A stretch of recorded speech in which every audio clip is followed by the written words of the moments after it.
When a sex life fades,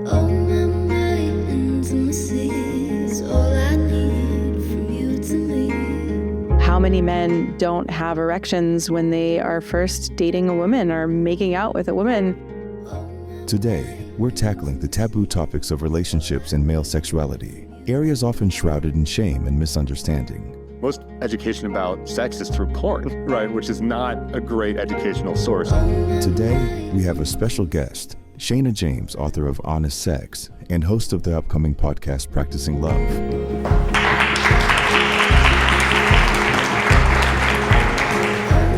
I've had more than 1,000 men cry and be vulnerable with me. You can have one-dimensional sex, which is just physical, or you can have four-dimensional sex, which is the physical, the emotional, the energetic, the spiritual.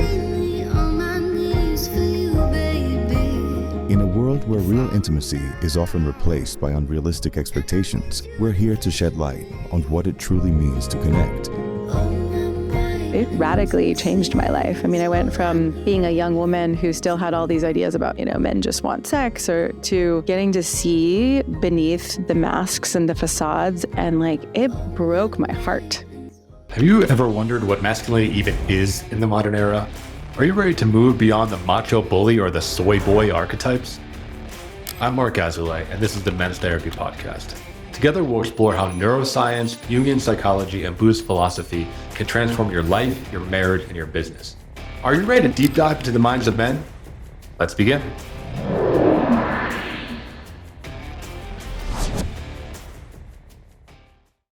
Hello, welcome back to the Men's Therapy Podcast. I'm your host, Marc Azoulay, and I'm here with Shana James. She's the author of Honest Sex, a passionate path to deeper connection and keeping our relationships alive. She's also the host of the Man Alive podcast and a new podcast coming up called Practicing Love. Shana, welcome to the show. Thank you. Thanks for having me. So I'm excited to have you on the show. We were chatting a little bit before that, relationships and sex, these are the topics that I think men really want to hear about. And that is really not talked about. I don't think we really talk about male sexuality or pleasure in a way that's actually constructive out here in our culture. Agreed. I love kind of bridging the gap in a way, or helping people actually have conversations about sex and intimacy and connection and love and all of that, and to make it not so taboo. Yeah. So what do you see are the main barriers to open communication in a relationship? That's a great question. I think the main barriers, a lot of it I think comes down to, and I'm curious if you would agree with this, but a lot of it I think comes down to shame that I think comes from a lack of education and a lack of support. Growing up, I tell a story in Honest Sex about my 8th grade health teacher. Her name was Mrs. O'Brien, and she had this giant beehive, and I think she was in her 60s. And, her sex education was have a good weekend, keep your pants on. We learned how to put a condom on a banana. But nobody ever taught me hey, your body is sacred. You get to do what you want to do. And yes, people are going to think you're a prude or think you're a slut or think you're this or that. But you know what? Actually, what's more important is to honor yourself and figure out what you like and what you want and how you want to connect. And none of that happened for me and for most people I know. So I think that lack of education then leads us to feel unsure. Am I normal? Am I different? A lot of men, I've worked with men for 20 years, and a lot of men have that sense of, something's worse about me. And, I remember talking to men in their 40s and 50s about how many men don't have erections when they are first dating a woman or making out with a woman, in the beginning, because there's all of this fear. And for whatever the reason it is, how common that is. And most men were like, what? I'm not the only one. It's so relieving. So I think we don't talk about it enough. Yeah, not at all. And I agree. Most education about sex is through porn, right? Which is not a great educational source. It's a fantasy, it's entertainment. It doesn't really show what sex is like in the real world. So I think a lot of guys come into a sexual encounter with really insane expectations from the women and from themselves. And a lot of guys I work with have penis size dysmorphia because, of course, all the porn stars are just hung out of control, So you're coming in with a big shame dose. Yeah, I dated a guy. I lived in Japan for a little while, and I dated a guy there, and I could tell there was something going on, and he was really nervous. And I was like, "What?" I think I had bought condoms, and he was scared. And I was like, "What's going on?" And he was like, "Well, they're not gonna work for me," because his norm of American men, was porn stars. And I was like, "Oh, no, that's not real. It's real, but it's not the full picture, right?" No, not at all, right? And I think it leads to like a huge amount of shame right out the gate for a lot of people, and this like heavy performance mentality, right? This idea that like sex should be this like extreme state, Right. And to me, and how I work with a lot of men, when they come to me for struggling with this, it's like, so much of sex because we don't learn about it, we think it's physical, right? And so much of sex is emotional, it's energetic, it's the space in between us and how we connect and how we attune and our willingness to explore together. And so, size really doesn't matter as the opposite of do we say size?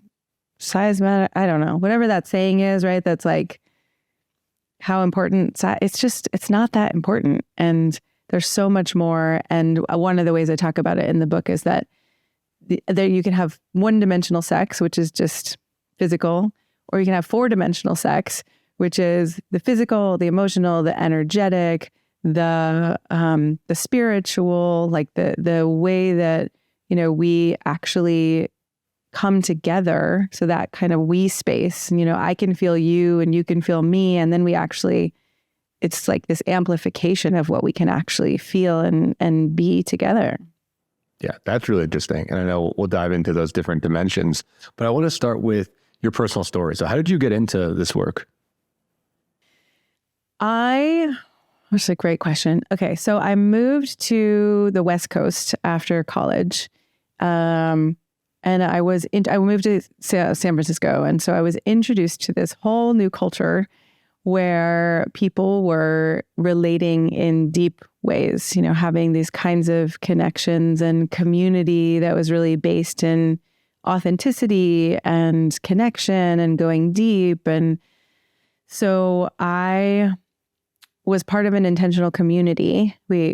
All these people, we just found each other and we started exploring all different workshops and therapies and all kinds of things. And two of the guys who were part of that community were so impacted by being able to have honest relationships with women where we would give them honest and loving feedback that they started a workshop called the Authentic Man Program. And then those of us who were women in the community were part of this team of women where we got to support men in the same ways.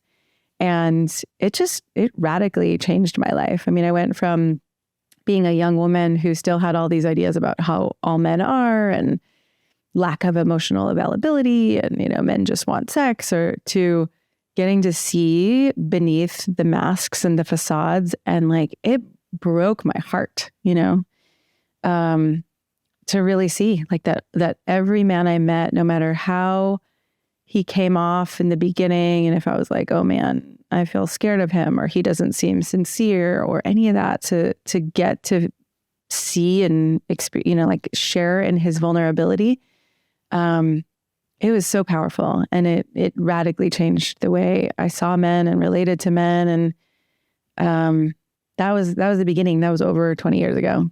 Yeah, that's really incredible. And I love that like feedback process. I talk about that actually a lot on this show, is that I think men don't get honest feedback at all, because of privilege, or because a lot of us are enabled, or because a lot of people are afraid of us, whatever the reason.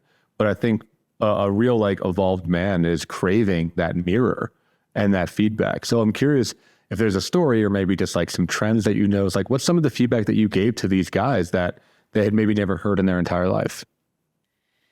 Yeah. Well, I'm thinking about one man in particular where he was a guy who was super nice guy, successful, and for some reason women were not saying yes to him. So he was like, okay, I'm succeeding in most of my life, but somehow this isn't happening. And we were having a conversation, and I think I acknowledged him, and he just jumped over it. And this happens a lot, just like, oh yeah, whatever. And I slowed it down and I was like, hey, I just want to see if you heard me and how it was to, take in that there's something that I see in you that I'm really appreciating. And I think he started crying. I mean, it's happened many, many times, but this particular man, I think, like tears started rolling down his cheeks, and it was like, oh my God, I've never felt okay to take in appreciation or acknowledgement. It's not okay to receive in that way. I've just got to be tough, and I've got to move on, and I've got to either make jokes or just, keep it moving.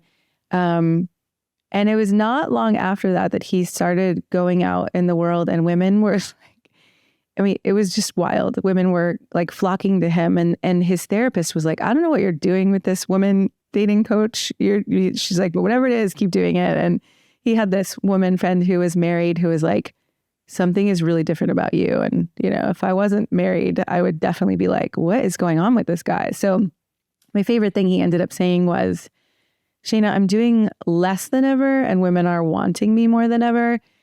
I don't want to paint this as like some shallow thing. To me, it's not about being wanted. Being wanted is important, right? But if you're wanted because you're putting up a facade or you're trying to prove something, then that's not going to last, and you're going to be exhausted, and it's not going to be fulfilling. So the thing for me that was so exciting was he was like, I'm not trying to prove anything. I'm not working hard. I'm not efforting.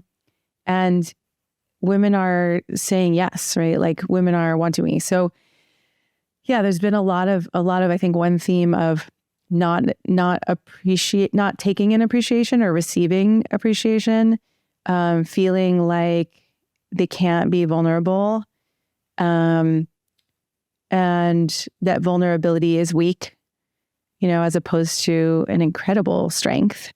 And I work a lot on, okay, well, how do you show your vulnerability or be vulnerable in a situation without just dumping it, or without thinking there's something wrong with you, and so bringing it up in some apologetic way. And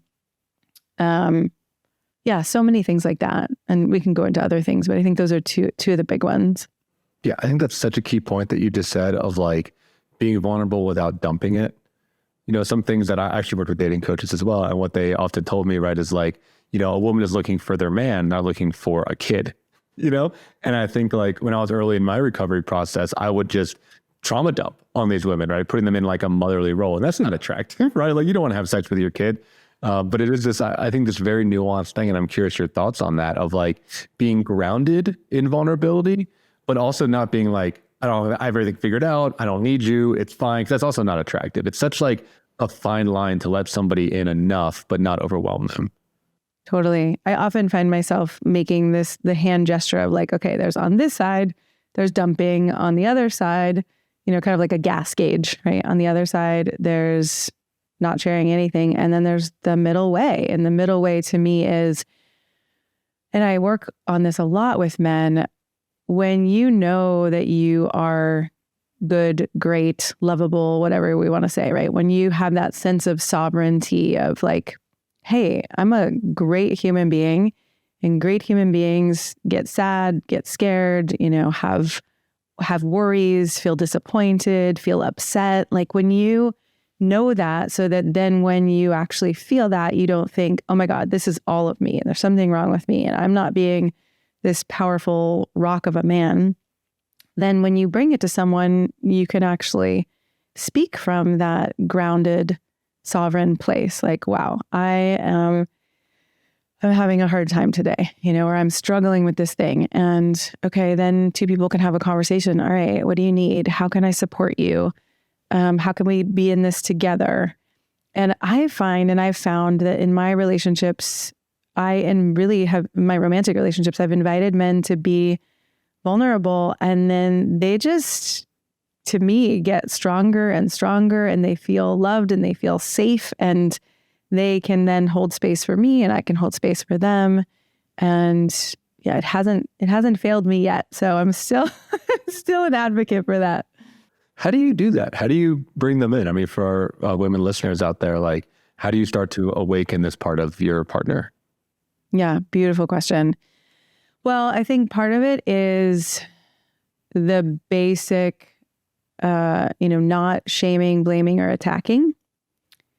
So if a man is feeling something or you sense that he's feeling something, I guess first would be not to avoid it, right? Or not to shut it down, not to be like, oh yeah, whatever, you'll be fine, or I don't want to hear that, or I think as women or women in heterosexual relationships, we can often feel scared because we haven't been taught, or it's not in the culture to see a lot of masculine or men's vulnerability. So I think we can shut down and get afraid.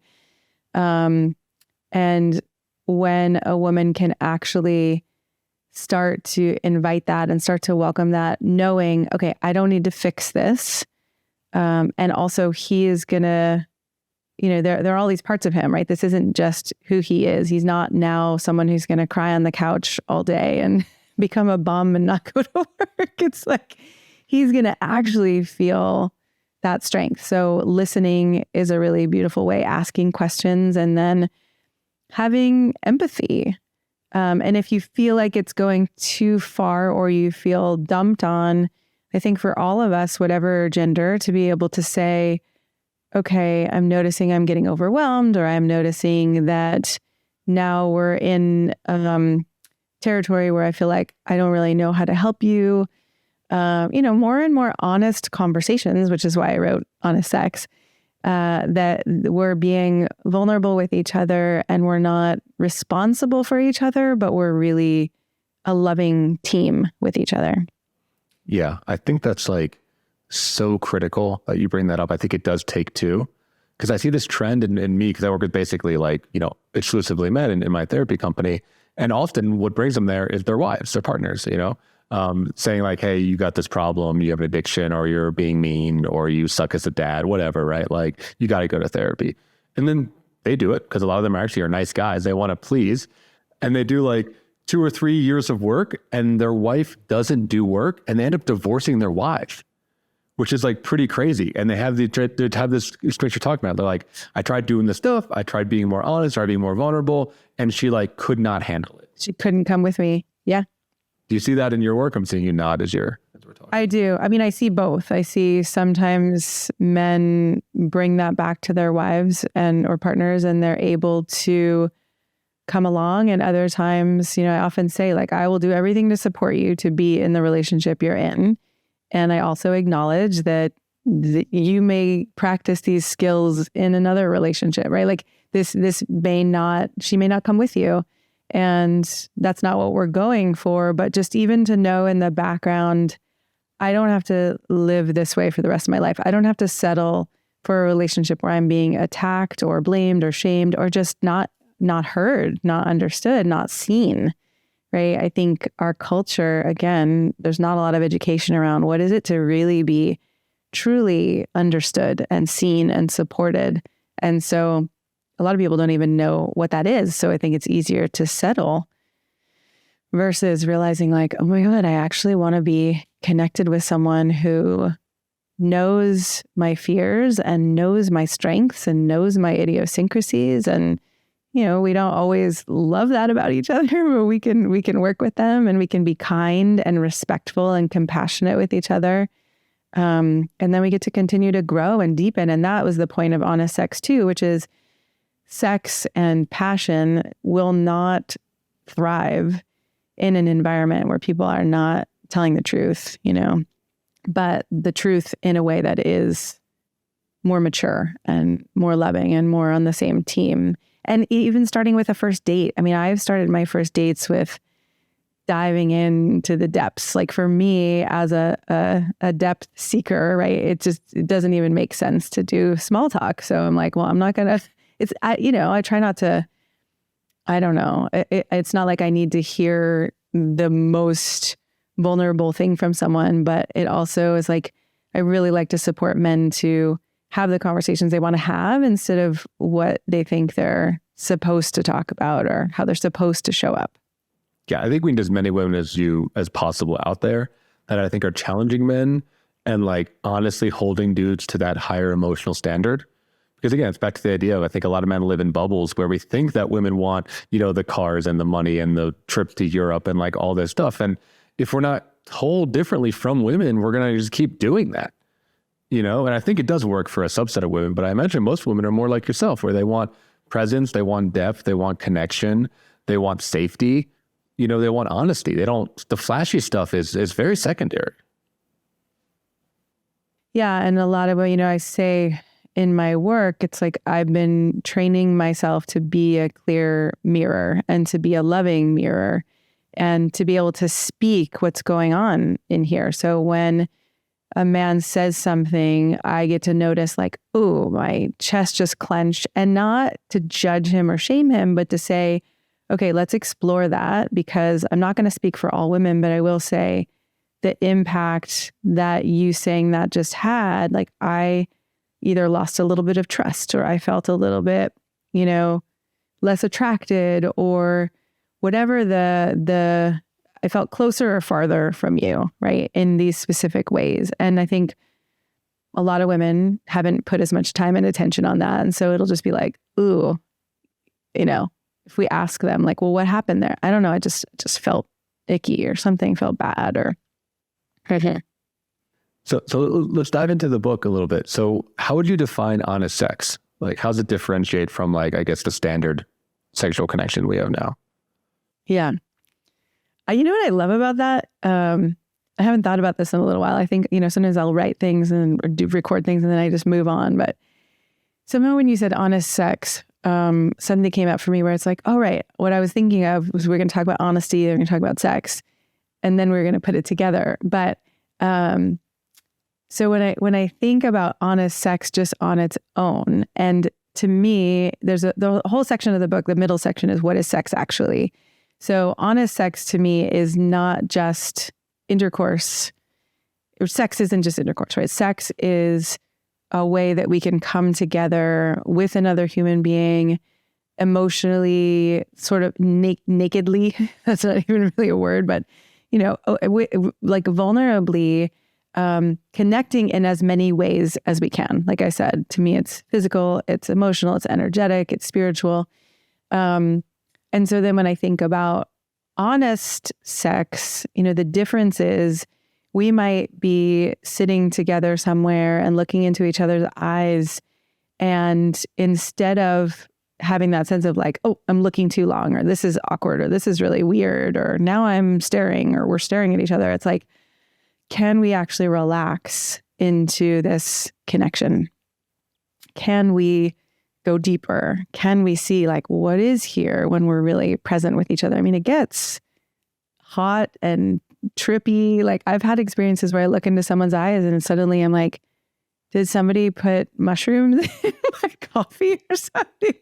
Like there's so much that's possible when we're not blocking with shame or fear. Not to say we don't have those things, but I also see that every one of those things in honest sex, every one of those things is a doorway to a deeper connection. We don't have to avoid those kinds of feelings. I wrote about a time when I was in bed with a partner and I was just not really, I was like checked out somehow. And he just looked at me and he was like, "You're not really here, are you?" And it wasn't mean. It was honest. And I was like, no. And then I felt into where I was and I realized I had just been at a funeral that day. And I was like, oh, I can feel it right now. Like my heart was just, broken. And I just started sobbing and he held me and it was a beautiful letting go, right? Like maybe we weren't going to have sex at all. And maybe that was what the moment was. Honestly, the intimacy was not a sexual intimacy, but there was something so beautiful and he was kissing my tears and then we were hugging and he was holding me. And then eventually we made love from that place of, oh, it's not just happy. Like I talk about the myth of happy sex, like, oh, we have to get back to happy before we can actually be intimate or before we can have sex. Again, not just intercourse, but any kind of that, intimacy, connection, touch. Does that give you a little bit of a picture of it? It does. Yeah. I want to dive more into the myth of happy sex. That really piqued my interest because I think you're right? Like either You have to be happy to have sex. Or a lot of people, I think, use sex as like a coping mechanism, right? It's like a drug, you know? So yeah, how else can you do it? Yeah, how else can you do it? Well, again, I think the reason that the section of the book that comes before what is sex actually is what is honesty actually is because it really goes into a kind of maturity where we are getting more vulnerable. So there's the surface layer of, I think you're an asshole right now, which is a judgment, or I don't like what you just did, right? And if you go deeper into a more vulnerable place, it's often like, ooh, I just felt scared when you did that. Or I'm having a memory from my history that's coming up and it's really hard for me to be present with you right now. Or whatever it is that feels vulnerable. I am afraid, suddenly I got afraid that you were going to leave me because you just said that. So as a foundation, I believe, right, you can, whether you're in the bedroom or not, but let's just say in the bedroom for having sex, there can be so many ways of connecting where we're really checking in and we're checking to see like what kind of experience would feel really nourishing or connecting for you right now? Or is there anything that you're worried about or you're scared of in this moment, especially as you're getting to know someone, right? If you're dating, instead of just diving right into sex, there can be incredible conversations about what do you like and what don't you tend to like? And, you know, are there any places or experiences that are off limits for you? Or really getting to know someone and then being willing to speak up along the way. I find that even as a woman who has, you know, I've done a lot of tantra training and all kinds of things, it's still not always easy for me to say, that doesn't feel quite great, or yeah, that's too hard, or, you know, or can you do it a little softer? Like I still have that sense of, oh my God, I don't want to hurt someone's feelings. I don't want to make them feel bad. I don't want to, you know, cut this whole thing off. But I think the more we're willing with our partners to get honest and to receive each other's honesty, even if it stings, right? Like, oh, now I feel like I did something wrong or bad, and work through that together. Sometimes we give up some short-term intimacy or sex. Sometimes it just turns into that. But in the long term, for sure, we're getting so much more intimate and connected. And so oftentimes when people say the spark has faded, it's like, okay, often you have a story about who your partner is and how they touch you and whether you like it or don't like it. But people are scared to say so. My partner and I are doing an experiment right now where he moved in for a couple of weeks because I have a studio, people moved out, and we were like, okay, we have enough space that we can try this. And the other night I was like, okay, the thing that is really scaring me right now is the nighttime where like I'm used to I have a kid, so, you know, I go to bed at night. It's my time to just do nothing, talk to no one, just decompress. And we were taking a walk this morning and I was like, you know, I realized that I was scared to say that. And I could have waited until the end of these couple weeks, and we're debriefing this experiment, which we should talk about debriefing too. And then I would have been like, okay, well, how do we want to work with that in the future? But now, because I said it, even though it was scary, now we get to play with that over these couple weeks. Like, okay, do I want to go sleep in the studio? Do we, you know, does he go to sleep and I still read with the light on? Like, we get to actually practice, which is why my new podcast, Practicing Love, it's like, oh, it's all a practice. None of us really know what we're doing or are experts at this because we weren't taught. Yeah, absolutely not. And I think like that's fear. I'm curious for you to talk more about that, because I hit that wall, you know, in my own personal life. I hit that wall with a lot of my clients where like, I kind of give the same advice you do, where I'm like, hey, just like start talking about sex. And for, I would say, a majority of the people, it just doesn't happen. It like truly does not happen. No, they're not able to say anything. And I've used, you know, intimacy cards to maybe break the ice. That works with like another subset. But I think by and large, most people, even just mentioning like, this is what I like, this is what I don't like, or hey, could you do this to me right now, is like so far off the deep end. Like, how would you help someone take that first step?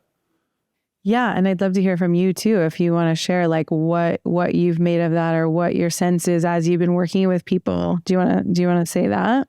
Yeah. I mean, I think that's kind of what you talked about is like the eye contact thing. I went to a Buddhist university for grad school, and like in our first semester, we just like stared at each other's eyes for like maybe 40 minutes, right? That was like part of the therapy training, was like just eye gazing. And it was fucked up, right? I mean, like it was not just, like you said, psychedelic and intimate, but it was also like I experienced terror, true terror. Oh yeah. Right. Like the worst terrors that you don't, yes. The worst terrors, deep shame, guilt, regret. I mean, my mind was like revolting from that. And it took a lot of practice, like you said, to like really be able to just like exhale and breathe and be with somebody else with no expectation. And I think like a lot of, I'm working with men, so I'll stick with men. I think a lot of men, one, have never experienced intimacy at that level, and two, are really afraid of it because I think we're afraid that we're going to like merge and like melt and like be annihilated. Like we're going to lose our sense of self and like kind of goo ball into our partner. And I think for a lot of dudes, that's like horrifying, Yeah, no way. Yeah. Yeah, I see that too. And thank you, for sharing that too, because I glossed over that part where you can look into someone's eyes, and when you get to that place where you can actually relax and not be in the prison of your mind. Like for me, when I first started eye gazing like that, oh my God. I mean, and still sometimes it's like, am I breathing in a way that's unattractive? And what's someone going to think about me? And how's my mouth moving? And I think my eyebrows twitching. And now I'm like, and what parts of me am I upset about and feel like I'm not good enough? And I definitely have a very strong inner critic. So thank you for not glossing over that part, right? Because it's a big deal. And to learn to actually be comfortable with ourselves, I think, is the root of, then I can sit and look into someone's eyes. And yes, I can notice, maybe I'm talking too fast, or are you going to like me still? Or I've got some of those things happening, but I can also be present and connected and have more of the attention, build the muscle so that more of the attention is on that. And then there's like this weaving of you and me, but we're not losing ourselves. It's not like acrylics or something where you paint and then suddenly you're a mushy brown color, right? You can actually come back and then move into connection and then come back into your separation too. Yeah, I think that's really well said. And I find it such this paradox that I think so many people crave intimacy and need it, deeply need it, but are so terrified of it, or like I was saying before, it feels so alien because they maybe didn't even get it from their parents. Like they've maybe never gotten it in their whole life ever. Exactly. And then it's such a setup for failure, right? Or, okay, I hate the word failure. What I mean by failure is it's a setup for things to fall apart, right? It's a setup when either we're looking and then that one person is supposed to be all of that. That's a setup for things to fall apart. When we, when we can't get through the fear and love the parts of ourselves that are afraid. And so then we shut down or we lash out or we do all those things, right? That's a setup for things to fall apart. And actually, I don't use the word failure. Even if a relationship ends, like for me, I was divorced almost 12 years ago, while I was a relationship coach. And so that was like a serious, at first I was just like, oh, fuck, this looks bad.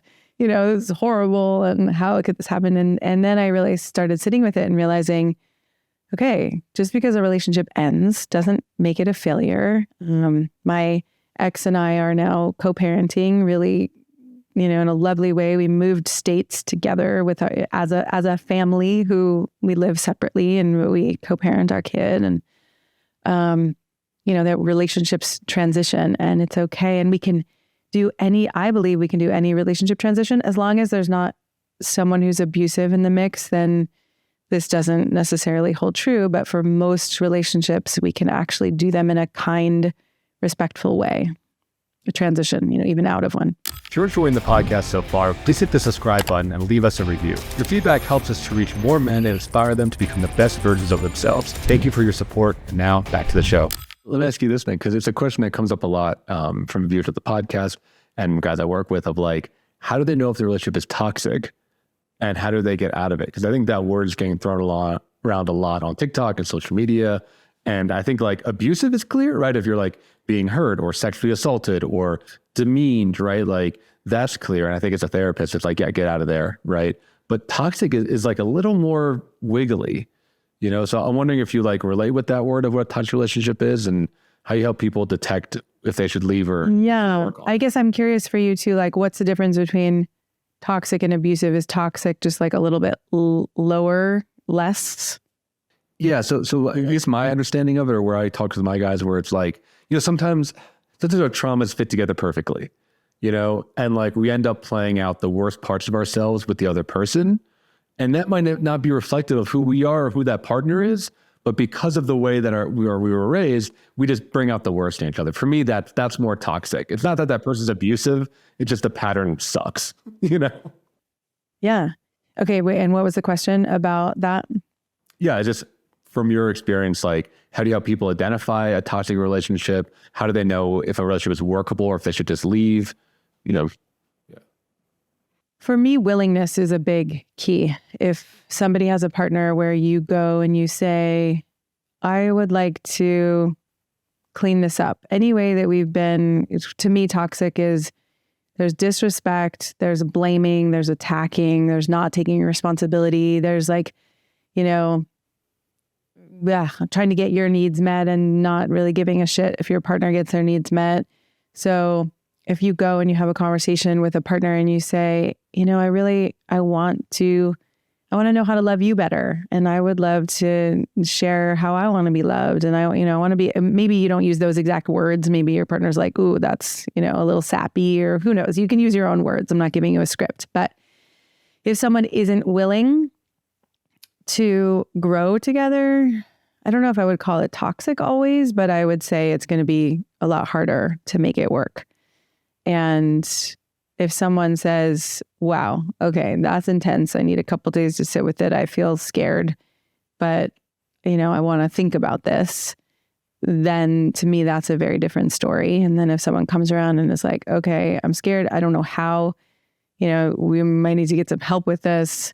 If someone's not willing to be conscious of their own patterns and habits and the way they kill or block connection or, you know, get in the way of intimacy, I think that makes it a lot harder. Again, I don't know if I would call it toxic always or not, but my sense of it.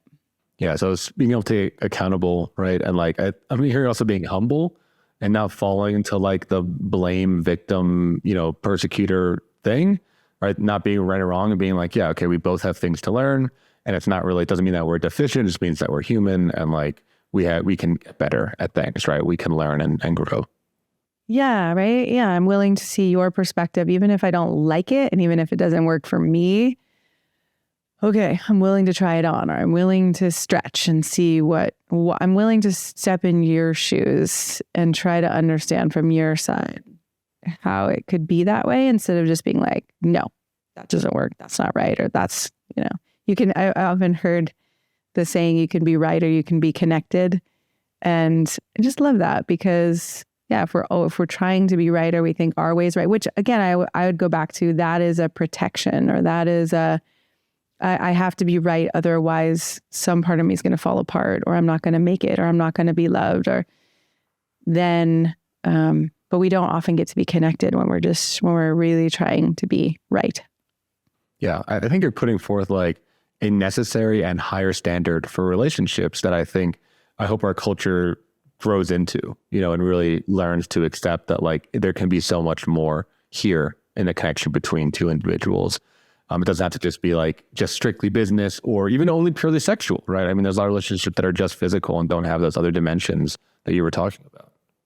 Yeah. And I don't have anything against that. If somebody wants to have a physical sexual relationship and you don't want to be emotionally connected and it works, if it's two people choosing consciously, two adult people, right? Great. You know, have fun. I'm all for it. And I do believe that there's so much more possible than most of us have ever been taught. And it's so funny. I'm like, okay, now that we're like way far into this podcast and my parents probably won't listen. If they ever listened, they probably wouldn't listen this far. It's like, you know, their relationship is more contempt and bitterness, and they fight, and they're, anyway, I don't need to tell their stories, but to me, that was a launching pad where I thought, like, well, if this is what marriage and relationship and love looks like I'm not doing it. And then, I thought I had all the tools. Okay, I'm doing these communication workshops and doing therapy, and I went to school to become a therapist and decided to become a coach instead, but all these things. And then I got married at 30, 29, 30, somewhere around there, and like realized as we got divorced, after we had a baby, so we had a 1-year-old, and I was like, wow, I am still like a kindergartner in all of this. And yeah, it takes a lot to learn and to be kind to each other. I had my own habits of getting explosive. I was never like mean or blaming, attacking explosive, but I was definitely in the very emotional, like, fine, maybe this isn't going to work. Maybe we shouldn't do this. Like I would get all flustered. And then later came to learn, like, wow, that is one of the most destructive things you can do, is basically tell someone that, you don't think the relationship you're in is going to work. Like that does not create safety. Must have the nuclear option, right? Being like, this whole thing could die. Yes. And instead of saying like, I'm scared right now, or wow, I'm really overwhelmed, and developing the capacity, like you went to a Buddhist school. I'd love to hear more about that too, where, you develop the capacity to witness, like, wow, to me, a masterful communication is I can sense what's happening for me. I'm aware of it, and then I can speak to it, and I can actually feel it and speak to it and be open to someone else's perspective at the same time, and not saying I'm perfect at that or that anyone gets anywhere near perfection at that, but we can get closer and closer. Yeah. So let's talk more about those different dimensions, because I think by and large, I'm a millennial generation, and I think we're the generation of divorce. So a lot of us really didn't see relationships at all, right? We saw like the dissolution of relationships. And when I talk to my, Gen X and Boomer clients, a lot of them saw relationships that were together. They were good business partners, but they didn't really have this like emotional, spiritual, sensual connection, right? It was just kind of a survival business partner pairing, often sexless or, just very kind of cold and sterile. So like, if you could walk our listeners through like, what is possible out there? Like what is a healthy, honest relationship, with sex being, a key pillar of that, of course. I love that. It's sometimes hard for me to put words to it, but if I think about some of the tenets or the themes, right, of being understood, that you can have a conversation with a partner where you admit to things that you feel vulnerable about, things that you feel scared about. And you can also see and be seen, or right. So you can speak that, you can hear that from your partner, and you can also see and be seen as like, like my partner, we use the word, the language of God and goddess in a way sometimes, which is very woo-woo. And it's something that I said to him when we first started. Like I had this vision, and I was like, I hardly ever use the word goddess. It kind of just, it's not something I use because it feels very woo-woo. But then he started picking it up. And so whatever words you use, it's like there's a higher self that we can see each other as. And I think we can remind each other of, and we can have these experiences where it's like, I see you and I know who you are. And also I can hold you in the pain, in the struggle, in the career confusion, in the, my body's going through whatever changes, hormonal changes, aging, all of that. It's like this way that we can be best friends, I would say, as well as each other's biggest champions and lovers in a way where it does get multi-dimensional. And we recognize like, oh, if I'm putting my hand on you, not only am I just physically touching you, but my love and my heart can actually come through my body and, into yours. And I don't know if you've studied Tantra at all or any of that. I have. Yeah. I've taken some workshops and done some courses. Yeah. Yeah. Like, have you felt that, where the difference between just like touch versus, that energetic or the love, the heart touch?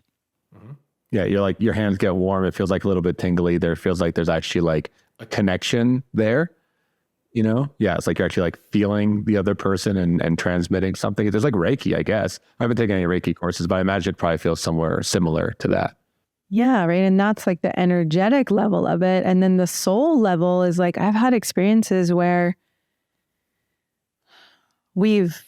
I don't know, sometimes it's during sex, sometimes it's not, but there's just like this kind of soul connection where it's almost like we're putting our souls up, against each other, not just our bodies. And like there's that intermingling of, and sometimes it goes beyond, we're not even in our bodies anymore, right? We can like feel the spirit that we are. And for some people that's way esoteric and way beyond, and that's okay. Nobody has to go where you don't want to go.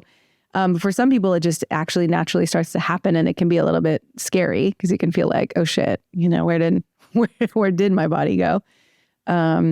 So yeah, I think that description of being really best friends, where you're for each other and you want to know each other, and you're holding each other to or as the highest, versus sometimes what happens when we get into a romantic relationship and we feel like it's okay to be shitty to each other. I think we start treating ourselves like we often start treating ourselves in our own head, right? We're criticizing, we're judging, we're just getting irritated. And there's another chapter in my book that's I think the heading is, you're not who you think you are, neither is your partner.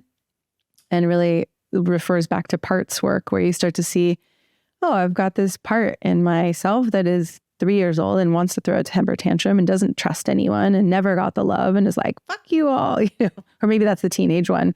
And then there's another part in me that's like, sad and sitting in the corner and feels totally unlovable. And then there's another part that ultimately we want to be the one driving the bus, that is the more mature part, that gets to say to those parts, like, I hear you, I will advocate for you. It's going to be my voice, right? So I often hear things in my head that I'm like, nope, that's not gonna go well if I say it that way. Like, I'm going to process that and actually, bring it in a mature and honest way. Yeah, it's a lot of like what I do with my dudes in the men's group is we have this kind of thing called the shitty first draft. Oh, I love that. And come here to the group and just like rant and rave and curse and like get as nasty as you need to. Because I think, all people, but I think it's needed. You need that. You need that just discharge. And then like me as the therapist and the other group guys as members can like help them piece it back together and be like, okay, probably don't say that one. Like we get what you... We're not going to say that one. But like, here's a way to do it and that might be more effective for you, and I think people need space like that, whether it's, ideally, I think a group or a therapeutic setting, but for a lot of people it can be a journal as well, or an audio recorder, or even just like going on a long run or something and letting your mind spin out, like not being afraid of those dark thoughts, but like, just like you said, trying to find the wisdom in them, because there is a message, even though it might be covered in a lot of poison, Totally. And oftentimes I think that message, it sounds like you feel this way too, but correct me if I'm wrong, that message doesn't always get to come out until that poison is released, right? Because that's what we're kind of holding, that tension on the surface, and it needs to have a place to go. I've had men where I'm just like, all right, I'm going to stand in for your, past relationships, your mom, and I'm just going to let it through me. And I want you to let it rip. I'm pissed about this, and this fucking sucks, and I hate this, and I hate you for this reason. And then we get to regroup and say, hey, that's one part of you, and that's the emotional part, and that needs to be expressed. And all right, if you want to move forward and create a deeper connection, how do we take that and that hurt and that pain and that anger and frustration and actually turn it into something that creates connection with someone? Yeah. So how do you help people that are in long-term relationships? And I'm asking this question because, a lot of the guys I work with come to me with this problem where it has become adversarial. Say they've been married for over 10 years, they have kids, and the communication had just died, for the past like 5 years. They haven't been talking, they haven't been having sex. It's just like very cold. And I think in that lack of communication, it becomes you versus me, and just like you said, that best friend thing is gone. Right. Nobody's getting their needs met. So then they're like fighting and yeah. Yeah. And everything's personal, right? Everything's like, oh, she's doing this to me. She's ignoring me on purpose. She's, like not making my sandwich the way that I like it. She's like, like spend too long in the shower because she knows I hate that, whatever, right? Like everything, it becomes almost like psychotic about how personal everything is because that like foundation is just eroded. So I'm curious how you would help someone in that situation. How do you help to kind of like bring it back to some sense of love and honesty and connection? Oftentimes I help, if I'm working, whoever I'm working with, I help that person get clear about what the vision is, what they actually want, what would feel good, so that they can go to a partner and say, hey, I know we're in this pattern, I know we're in this rut, but I can see that something else is possible. I want something else. And I don't even know how we're going to get there, but do you want that too? Because I believe that complaint and desire are the opposite side of a coin. And so when someone's complaining about something, there's something they're wanting, and it usually doesn't go over very well, I think, for most of us when we bring, and I had that in my relationship in my marriage. I felt like I was asking for, I wanted like a more spiritual sex life, a more tantric sex life. And he just really ended up feeling complained at. And I think my justification at some point was, well, he didn't hear me and it's not happening. So now all I can do is complain. And after I started realizing like, oh, that is so far from the truth, right? You can continue to be vulnerable and continue to ask for what you want and continue to share like, wow, this is what I'm struggling with. This is the pain of this. Not saying if you're not heard or not understood, you're not going to keep putting yourself out there, right? If you're getting attack back, then it makes sense. You're going to start shutting down. But I really did start to see, I don't think there's ever a need to complain at someone or to make someone wrong. I think we can keep staying vulnerable. And when it is adversarial, it takes two people to be adversarial. So if we can start in a way giving what we really want to receive, like, okay, this fucking sucks. I'm pissed at this person, but I'm going to try and listen, or I'm going to try and notice, yes, I'm taking things personally, and I'm going to get shared reality. I call it. I'm going to check it out. Like, I'm just curious, and not from vitriol and hatred, like, not like, are you fucking staying in the shower because, you know, I hate it? And more like, hey, I want to start checking some things out. Do you avoid me or do you spend time in this way because, I don't like it because you're also hurting, because I think we're both hurting, right? That's that deeper honesty of we're in a stuck place and I can see that, and bringing it to each other in that honest way. And then seeing, okay, does my partner receive me? Are they willing to work on this? Or is it too late? Oh. Yeah, I think that's really well said. It kind of pivots to the next question I want to ask you, which is, what do you think is the role of initiation? So whether like initiating sex or initiating these hard conversations, the way I talk to my guys, I have a fairly traditional view of masculinity. And I often say like the masculine energy, whether that's, male or female, but the masculine energy is the initiator. So for a lot of masculine dudes, it's like, you just have to do it.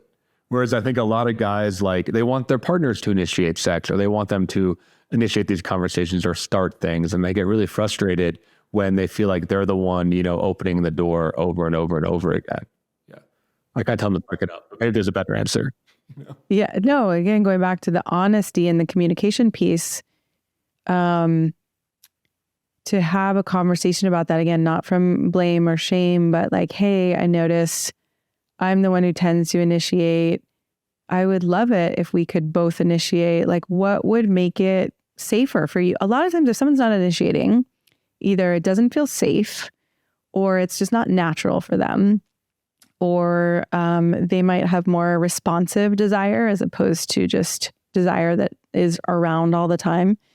And women especially, and I will say, like, as I'm in the perimenopausal years, I am way more responsive than I've ever been. Like, I noticed a couple of years ago, like, oh, I'm not walking around anymore with like this sensual energy just running through my body. It's like, it can come, into my body when someone else initiates, but usually I'm not necessarily the initiator. Though I will say, knowing that sometimes my partner feels good when that happens, like we've actually created different dates where one of them is where I imagine like how he wants to be treated or touched or whatever, and I create that, and vice versa. Another one is where we each ask for something from the other, and then we create that. And there's a couple other ones, and eventually we're going to create one where we're co-creating together. So I think sometimes having structures or ways, containers for this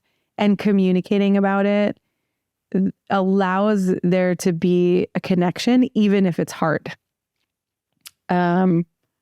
Because if you're just trying, and this is where the debrief comes into, like if you're just trying to do this without ever talking about it, to me, that is just madness, and not as a judgment of someone else, but like I feel insane if I don't know what are you thinking and how does this live in your mind and in your body?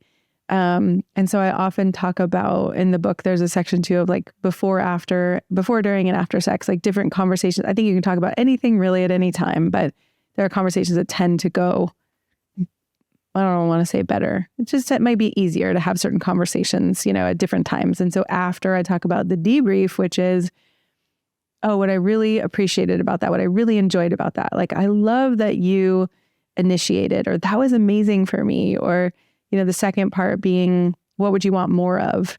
And instead of saying what didn't work for you, what was the complaint, right? We turn it into the desire, like, it would be amazing.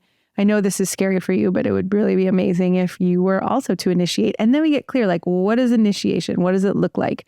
Is it in that moment? Is it earlier in the day? I send you a sexy text. Like, what, are we talking about just this moment? Are we talking about our whole life? So clarity, I think, is also a big one. And then in that debrief, really just anything else that feels vulnerable to say that I didn't say in the moment. Or sometimes I've admitted, like, hey, when we were doing that, it actually wasn't that great for me, but I was trying to like it, or I was trying to get my body to be okay, and it wasn't that great. And no blame, no shame, nobody's at fault, but like, I just want to admit that so that the next time we can be in more communication, we can now know what feels really good.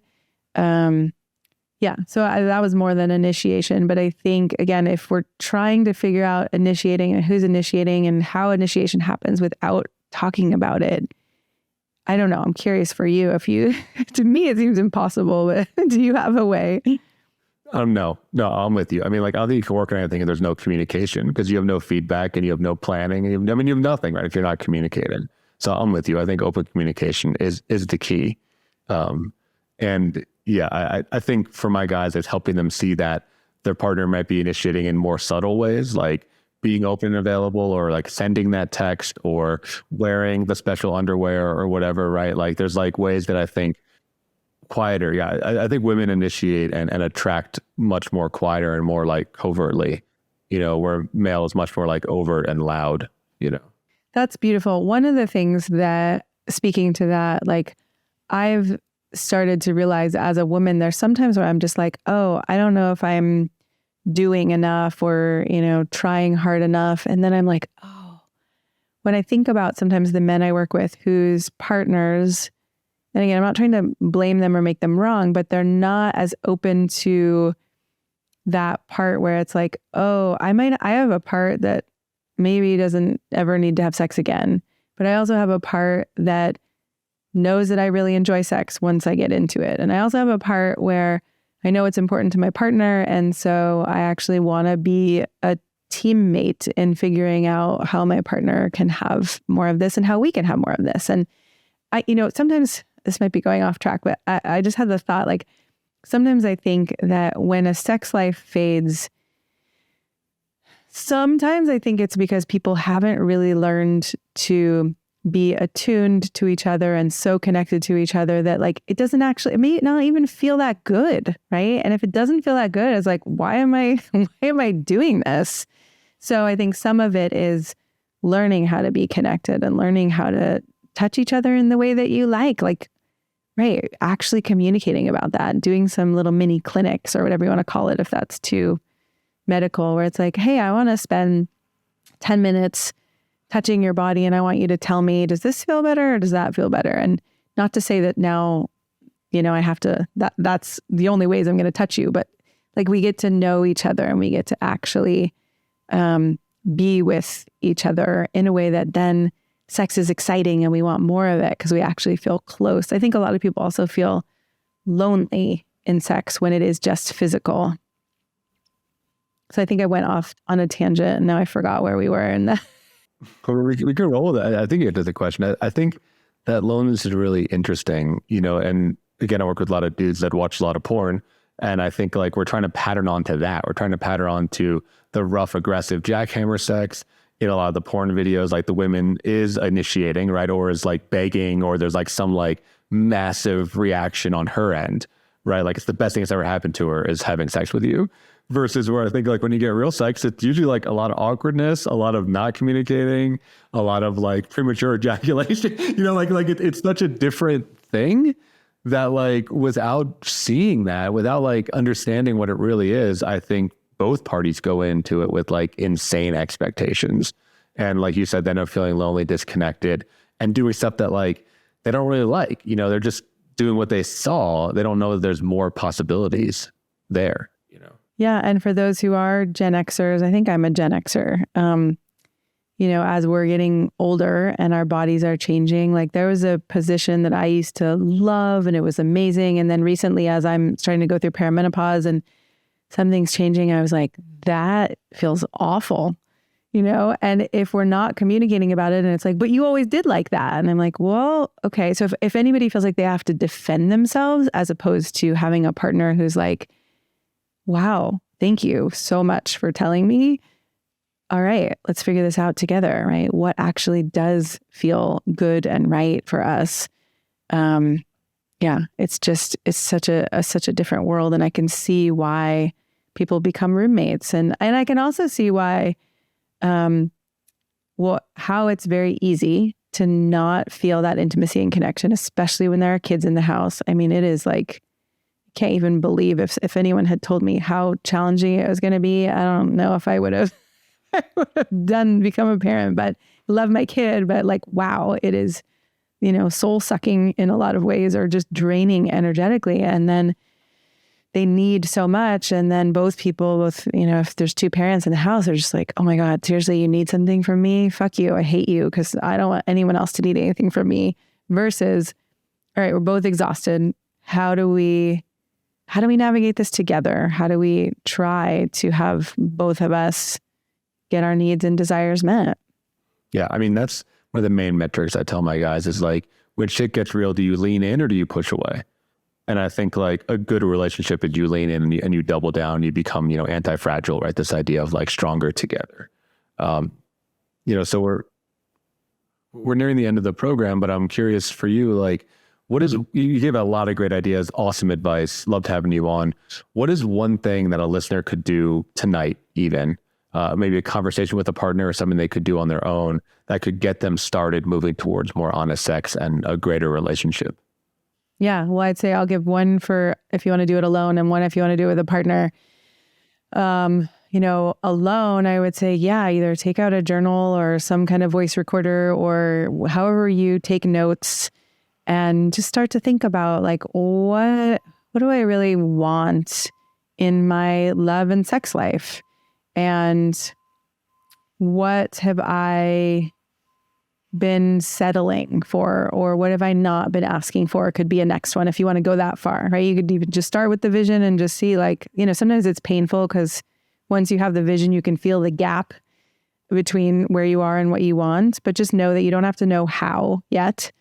And if you want to do it with a partner, right, you could do the same thing where you could even just, the first conversation could be, hey, I really want to talk about how we can feel more loving toward each other. Would you be willing, right? Even that one step, would you be willing to schedule a conversation is huge. And then you could bring, what I would love is for you to come up with some of your desires. I'll come up with some of my desires, not even necessarily just sexual, right? It's like, maybe I want to feel like we're in the house at the same time and we're not we're not strangers to each other. I want to feel like we actually care. I want to feel like we actually care about each other, right? Wherever you are, there is a next step. And I would definitely say my book has been really great for a lot of couples to read together. I have one guy who came to me and he started reading the book and he was like, oh my God, we started having conversations. And many people have said, like, we started having conversations we've never had before. And now I know I have more of a framework for how to do it. And I can start to speak up more for myself and start to listen more. And it's changing everything. Yeah. I think that's really well said. I just want to underline a point there for our listeners is like, it's okay to learn and it's okay to not be good at stuff. And I think using things like her book or workshops or getting a therapist or a coach or a couples counselor, it's like, it's okay. We were not taught this growing up. So you're probably going to be bad at it when you first start, but you will get better, Exactly. And actually, I've just started, for a little while, I'm going to be giving away free virtual copies of my book or PDF or whatever. So if you go to shanajamescoaching.com/free, you can get a free copy of the book and you can, maybe read it with a partner if you have one. If you're single, I think it's a great thing to read. Single or dating, it's a great thing to start a relationship with the foundation of, okay, here's how honest I want to be. And here's how I would love for things to go. And how do you want things to go, right? To really start a relationship with the foundation of honest communication means that you have a stable foundation instead of one that is more likely to crumble. That's awesome. And that stuff will be in the show notes. Shana, thank you so much for coming on the show. Where can people find more about you if they want to learn and hear more of what you have to offer? Yeah, you can go to my website, shanajamescoaching.com. Shana is SHANA. Again, if you do /free, for a little while, you'll be able to get a copy of the book. The Man Alive podcast is great if you are a man or if you are curious about what men, what people are kind of like. If it's a partner or someone who the man works with you and the woman is like, I want to understand, right? I want to understand what men are learning or just be in on those conversations. You can check out Man Alive and then as I launch my new podcast, Practicing Love, that'll be great for people of all genders. Awesome. Well, thank you so much for joining us. Listeners, thank you so much for tuning in. So I want to give a quick plug. We are now video. So if you want to check us out on YouTube, subscribe to us. We're putting out short form video content. Subscribe on Instagram. We're trying to build our platform there, moving just beyond being a podcast and being able to reach you wherever you are. So thanks again for tuning in, and we'll see you next week, another episode of the Men's Therapy Podcast. Thanks for tuning in. If you enjoyed today's episode, please subscribe and leave a review. And don't forget to visit menstherapy.online to learn more about the work that we are doing to support and inspire men. Until next time, keep moving forward.